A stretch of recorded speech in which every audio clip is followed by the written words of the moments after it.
दोस्तों welcome to my channel doctor medicine. आज जो हमारा न्यू डिसऑर्डर है related to GIT peptic ulcer. आप लोग देख सकते हैं ये क्या है भाई, ये क्या है, ये स्टमक है। ये स्टमक है तो इसमें जो रेड रेड रेड डॉट आप लोग देख सकते हैं जो मैंने लगाए हुए हैं, ये क्या है, ये अल्सर है। अल्सर क्या है भाई, पेप्टिक अल्सर। तो आज हमारा यही टॉपिक होने वाला है, पेप्टिक अल्सर।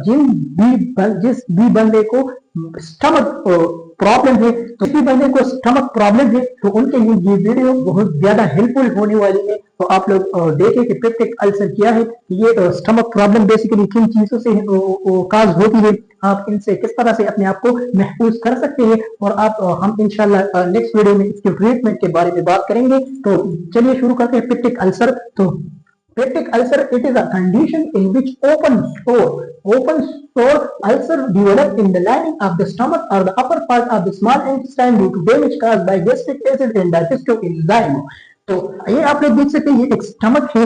ये स्टमक जो मैंने बनाया हुआ है, तो यहाँ पर इन स्टमक के लाइनिंग के ऊपर एक स्टोर बन जाना, एक ओपन स्टोर बन जाना है। किस तरह से आप लोग जब ये मेरा स्किन है, ये हाथ का स्किन है, लेट सपोज इस स्किन के ऊपर मैंने एक एसिड गिरा दिया, या फिर ये जल गया, या फिर ये जल जाए, या फिर मैं दौड़ रहा हूँ, अगर मैं गिर जाऊं तो ये हाथ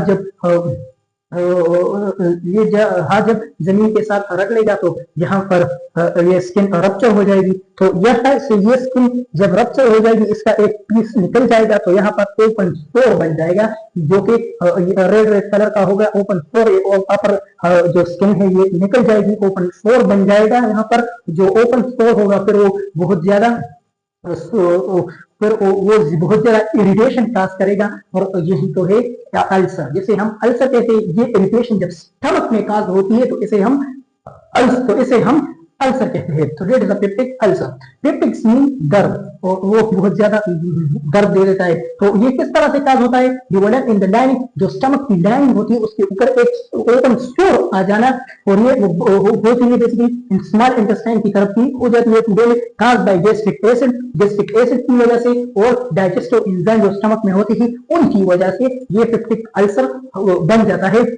और gastric ulcer occur in stomach, ये तीन किस्म के अल्सर है। गैस्ट्रिक अल्सर जो कि स्टमक में प्रेजेंट है, आप लोग देख सकते हैं स्टमक में यहाँ से यहाँ तक जो स्टमक है इसमें जो अल्सर है ये गैस्ट्रिक अल्सर है, इसे हम गैस्ट्रिक अल्सर कहते हैं। ड्यूडिनल अल्सर मीन जो कि यहाँ पर आप लोग देख सकते हैं ड्यूडिनम की तरफ जो स्मॉल इंटेस्टाइन का एक पार्ट है, यहाँ पर जो अल्सर होती है उसे हम ड्यूडिनल अल्सर कहते हैं। और एसोफेगल अल्सर जो कि अपर पार्ट है, स्टमक से अपर पार्ट के जो रेस्पिरेटरी ट्रैक्ट है वहां पर जो स्टोर बन जाते हैं इसे हम एसोफेगल स्टोर कहते हैं।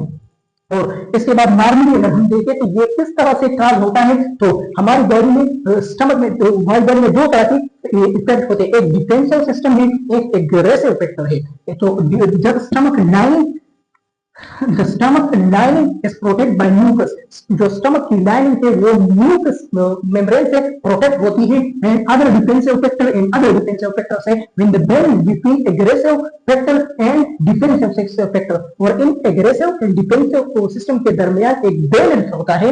डिफेंसिव फैक्टर्स में आते हैं प्रोस्टाग्लैंडिन है, म्यूकस है, ब्लड फ्लो है, बाइकार्बोनेट है, और एग्रेसिव फैक्टर में एसिड है एंड पेप्सिन एंजाइम है जो कि बहुत ज्यादा एग्रेसिव आउटमोस्ट सेल होते हैं, जो कि बहुत ज्यादा एग्रेसिव है।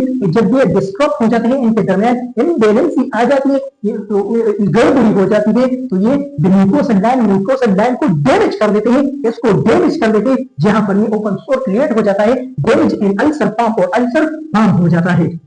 और काज, इसकी काज की अगर हम बात करें तो ये एच पाइलोरी से काज होता है। ये बैक्टीरिया है हेलिकोबैक्टर पाइलोरी, जो कि एच पाइलोरी के नाम से जाना जाता है। ये बैक्टीरिया है जो मोस्टली यही बैक्टीरिया अल्सर काज करती है। और इसी के साथ साथ एक्सेसिव सिक्रीशन ऑफ एसिड की बहुत ज्यादा एक्सक्रीशन हो जाए, इसकी वजह से भी अल्सर काज होता है। और ये एसिड HCl सिक्रीट करते हैं, और ये कौन से सेल सिक्रीट कर देते हैं, स्टमक में कौन से सेल HCl सिक्रीट करते हैं, तो वो है पेराइटल सेल।